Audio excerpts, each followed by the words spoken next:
Going into round 8 of the Tata Steel Masters, Abdusattorov led the field. He's on tremendous form. And today he faced Giri. Now, there's a 10-year age gap between the two. Abdusattorov, 21 years old.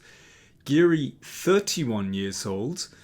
And Giri, kind of on mixed form, started the tournament quite poorly, but he's bounced back. We saw yesterday how he defeated Gukesh really quite convincingly. But this would be a real test for him, as we've seen that Abdusattorov really knows his stuff. And this was a very theoretical game. Both players always so well prepared.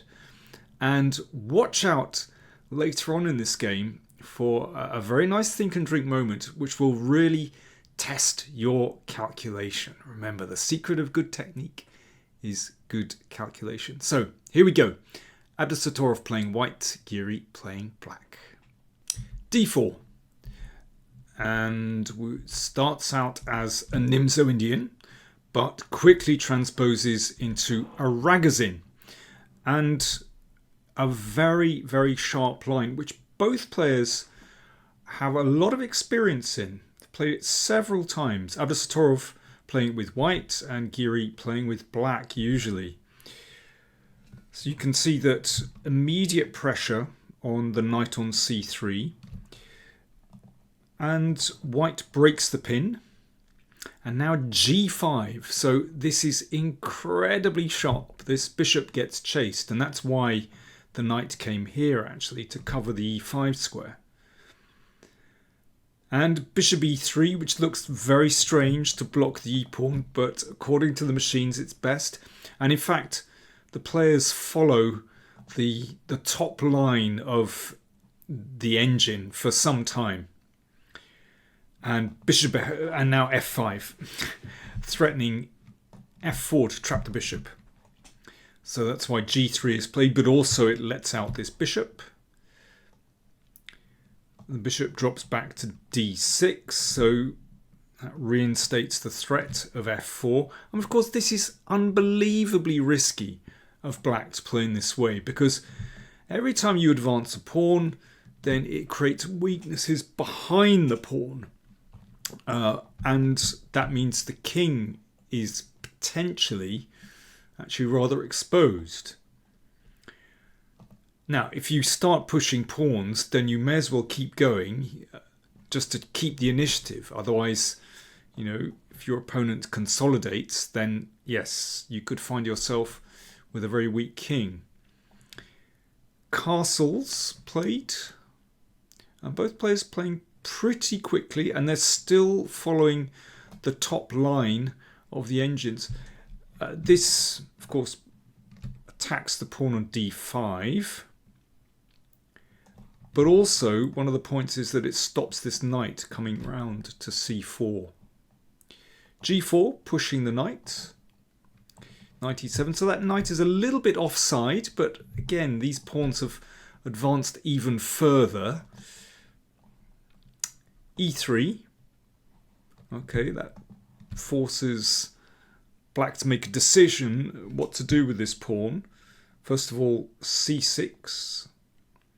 And the rook drop back to b2. We're on move 18, and this is still the engine's top line. And f3. So it's around about this point that both players started to slow down. They're having to think for themselves. They probably, of course, would have realised that this is acceptable. Actually, it's acceptable for both sides. The digital assessment is roughly level. But it's such a rich position, and it would be impossible to analyse this out in enormous detail, because there are so many alternatives for both sides. h3 looks reasonable to try and undermine the pawn on f3, and potentially to bring this rook into the game. b5 played by Giri, and I think this is quite a nice move. because it cements that c4 square. You see, if black doesn't play that, then at some moment white may be able to break with c4 and, yeah, just loosen black's control in the middle, you know, isolate a pawn. This bishop might come more into the game, so I like b5. That's a solid pawn chain. Queen d3. This was the first really big think. We'd had sort of 5-minute thinks before then, but this move, Queen d3, Abdusattorov spent 18.5 minutes on this one. And it looks a slightly funny move. For the record, the machine prefers this, sort of bringing the rook more into play. But anyway, let's concentrate on this one, Queen d3. Well, clearly there are potentially threats against h7. Giri thought for 3 minutes and played rook f7, and that basically puts an end to any potential threats on h7. And then you have to ask yourself, well, what exactly is that queen doing? And Abdusattorov followed up with king d1. I have to say, this looks a bit bizarre. The problem is, you know, how are these pieces going to get into the game? Rook b8 played. And now there was an exchange on g4. So the bishop takes the place of the pawn. This pawn is still very well protected. Bishop h3. Okay, seems reasonable. This bishop couldn't move. So exchange is off. And now the queen takes the place of the pawn and the bishop on g4. And that's pretty secure. You know, somehow black's king feels a lot happier when the queen is around the king. It can defend, help to defend, but also secures that pawn on f3 and controls the e4 square. So Giri starting to take control. This rook can't do much on b2. The rook on h1 can't get into the game because this knight can't move. That's a problem. And of course the bishop doesn't look great. And where is the king going to end up? It looks very odd. King c2. Well, maybe Abdusattorov was thinking the corner. Bishop a3. Interesting move, actually. I was a little bit surprised that Giri exchanged off those bishops, but actually he had a very good reason for doing so, and that's this knight move. He wants to bring the knight to d6 where the bishop was standing, and then he has the choice of c4 or e4, and you know, he's taking control of this position. Queen f1 played.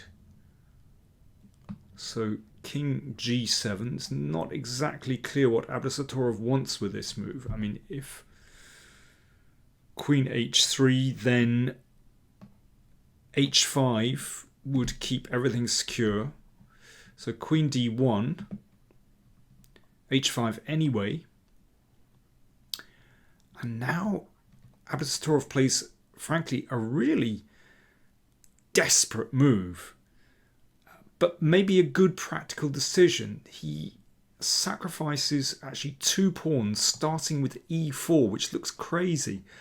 The problem is, if he doesn't break out now, then Giri's idea of bringing the knight to d6 will give black complete control. So, for example, let's say king b2, knight d6, so controlling these squares. And now this knight has a very pleasant choice of either e4 or c4, but okay, let's say knight c4. Let's say queen e4. I mean, it's not a lot that white can do here. And a5, and you can see that there's potential for that rook at some moment to swing across to one of these squares. You know, could be the position opens with b4. I mean, black is in complete control in that position. So I understand why Abdusattorov wanted to just break free. So black has to be careful. If queen takes, then the rook can come to e1. Remember, black's king is a little bit exposed, so you've got to be very switched on here. D takes e4, and now d5. So he's trying to find a way in for the queen. But queen g5 check. And queen takes d5, so this shuts out the queen. And now c4. Well, this was all planned in advance. Abdusattorov played this fairly quickly. Of course, there is a pin here. If queen takes c4, I mean, it's, you know, black could collect everything. Then g4, you could sack another pawn.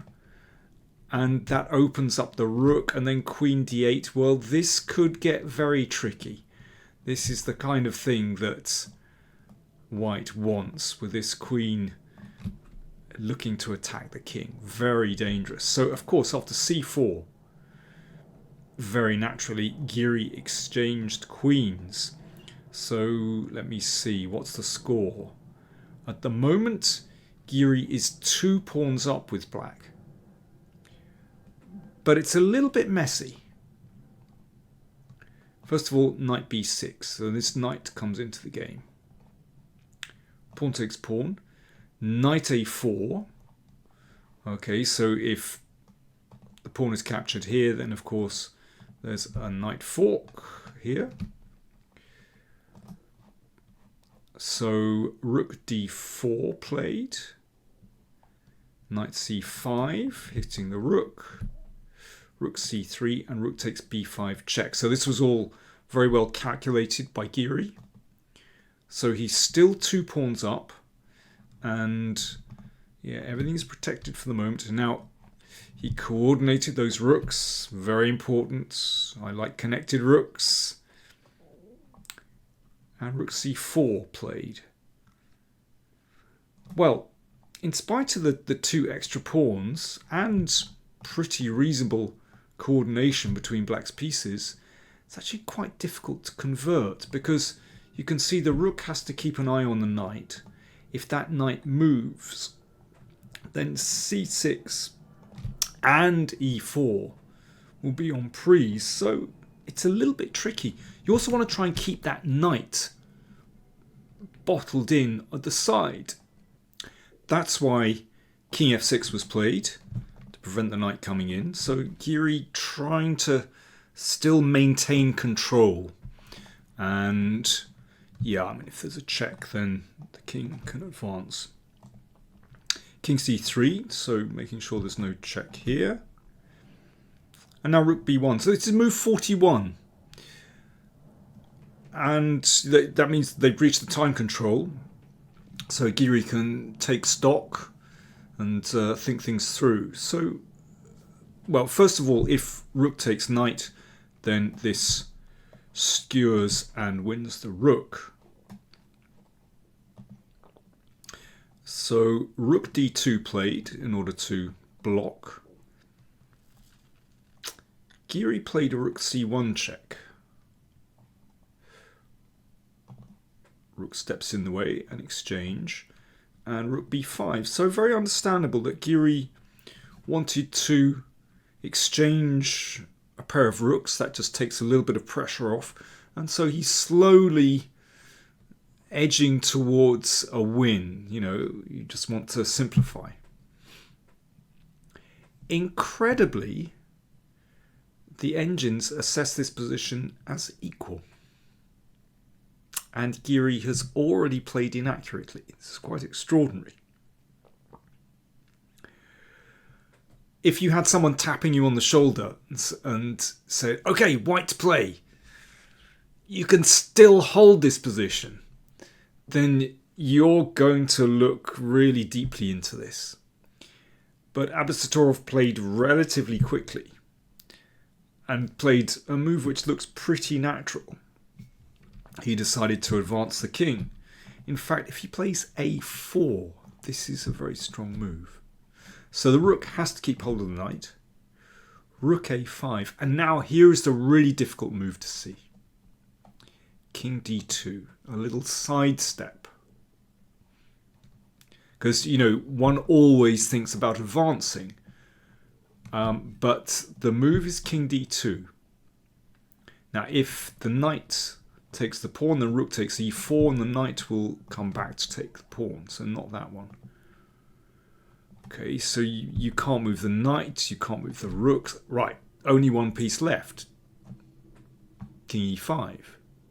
Then king e3. The problem is if the king steps over again, king d5, then there'll be a check on d4. No progress is made.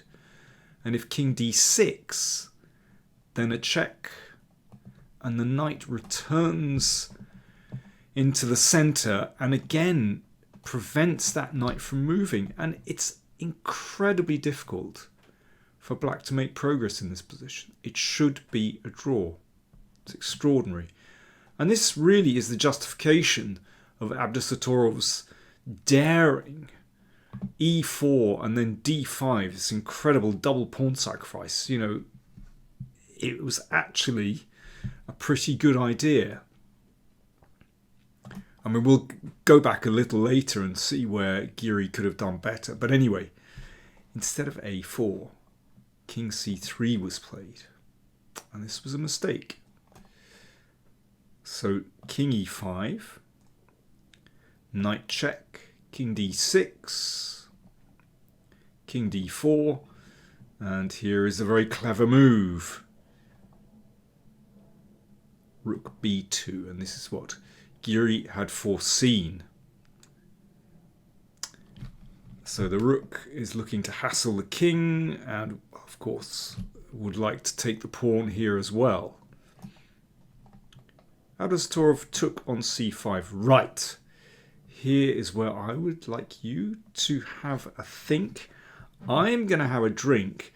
Now, the secret of good technique is good calculation. When it comes to the end of the game, particularly in the end game, you just have to crunch variations. You have to get it right.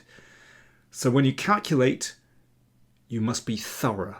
You must check all the possibilities. That's all I'm going to say. Black to play and win. Good luck. Do you want to improve your chess? Get exclusive access to live masterclasses with yours truly. Get hot opening ideas.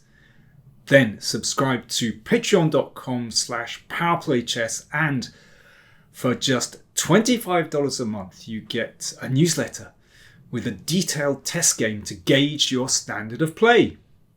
A monthly video with puzzles to test your calculating skills. A monthly opening survey where I give my take on a hot variation. Access to an archive of over 100 opening surveys. Access to video playlists so you can research your favourite openings using the PowerPlayChess archives. And as a patron, you are able to join in the exclusive live masterclasses where you can ask me questions directly. All this for only $25 a month. That's exceptional value. So do subscribe to patreon.com/PowerPlayChess. Enjoy the benefits and improve your chess. What did you come up with? Rook d2 check will not do, because the king steps back. Check, king d4, and the position repeats. That's only a draw. Black has to play rook b4 check. Now, this is the first of a series of only moves. So, obviously, if the king steps back, then king takes rook. So, rook c4. So, hopefully you got this far. Now, easy to go wrong. The correct move is c5 check. If rook takes c4, then e3 is only a draw. It looks like this is winning. Looks like one of these pawns is going to go through. But there's a brilliant resource, knight h4. So if e2, then knight takes f3. If e takes f2, a check. And the knight comes back, and that's a very nice blockade. Should be a draw. So in this position, after rook b4, rook c4, you have to play c5 check. This is the game continuation. The king has to keep hold of the rook, so king c3. Now, what's the winning move? Now e3, and this is different. So, for example, if knight h4, then this is winning, because after this check, rook b1, and the rook and pawn endgame with 2 extra pawns is winning. There are other ways to go. You can play, in fact, in this position after knight h4, you can play king d5 as well. And after this, that's even more convincing actually. There we go, the pawn goes through. So after e3, rook h4 was played. Now, again, you mustn't do this. This will be a draw. But instead, after rook h4, rook b1 is a winning move. This was the final move of the game. Here, white resigned, because if pawn takes pawn, then f2. And that is a very simple win. The exchange up, rook against knight, and this rook is dominant. Wow. Great technique from Anish Giri, at least at the end. He could have played better if we go back here, but this is incredibly difficult to see. So here is where he played rook c1, and there's this remarkable move, a4 and king d2. That's a really difficult one to see. In fact, in this position, rook b5, protecting the knight, is a winning move. But, I mean, this is very difficult to see. So just for a moment, black has to hold the position. But that is very, very tricky to see. So, yeah, a fascinating encounter. And, yeah, I mean, I'm pointing out improvements for both players, but that, of course, is because, you know, I'm running an engine here and it provides all the answers. It's just a really difficult position, but on the whole, I would say Giri played excellently in this game. It was very, very difficult indeed. So, wow, what an achievement to come back from such a rotten start. So he's now on 50%. He's now on 4 out of 8. And having lost that game, Abdusattorov, well, he's still in the lead. Let's just take a look at the standings. Abdusattorov still on 5.5. Sindarov now only a half point behind, 5. And Hans Niemann, Domush and Van Foreest on 4.5. So it's bunching up. And we still have 5 rounds to go. Fascinating stuff. Tomorrow, Monday, is a rest day in Vaikanze, but they resume on Tuesday. See you then.